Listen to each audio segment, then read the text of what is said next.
This earthenware piece starts with a technical drawing based on an artist's conception. Following the specs, they use a series of specialized tools to sculpt a plaster model on an electric potter's wheel.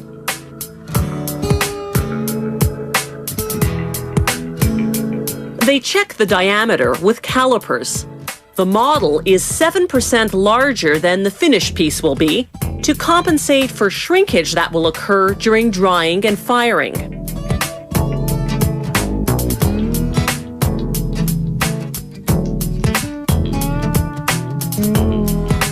They sculpt some parts by hand and glue them on.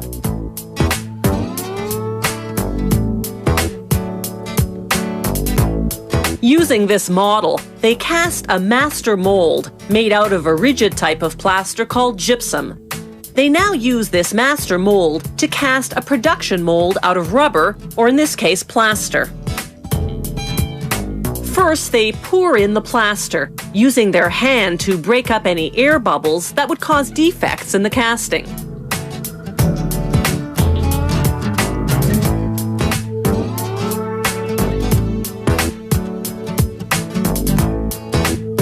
They leave it to air dry in a warm room overnight.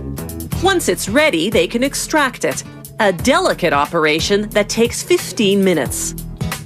This production mold has to cure for 48 hours before going into service. It'll be good for 200 castings. And it'll be identified by the model number on its side. Earthenware is made of talc, a mineral called nepheline syenite, a dark beige clay known as ball clay, another mineral called silica, and a white clay known as kaolin, all mixed with 40% water. They pour the mix into the production mold with careful, even pressure, again to avoid creating air bubbles. The plaster mold slowly absorbs the water, leaving behind a moist earthenware lining half a centimeter thick. After about a half hour, this lining hardens and they can dump out the surplus liquid.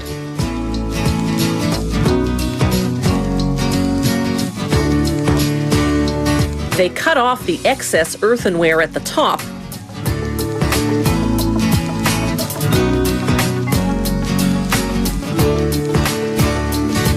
Then, after another 45 minutes or so, extract the piece from the mold.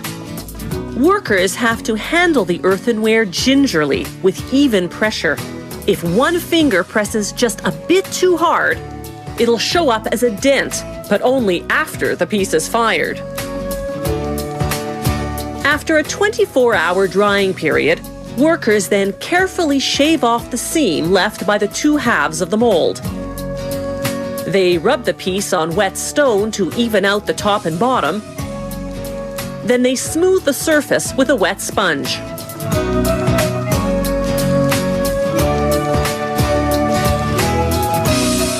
Unlike stoneware, which comes out glossy after firing, earthenware remains dull. So to make it shiny and colorful, they apply specialized glazes and enamel paints.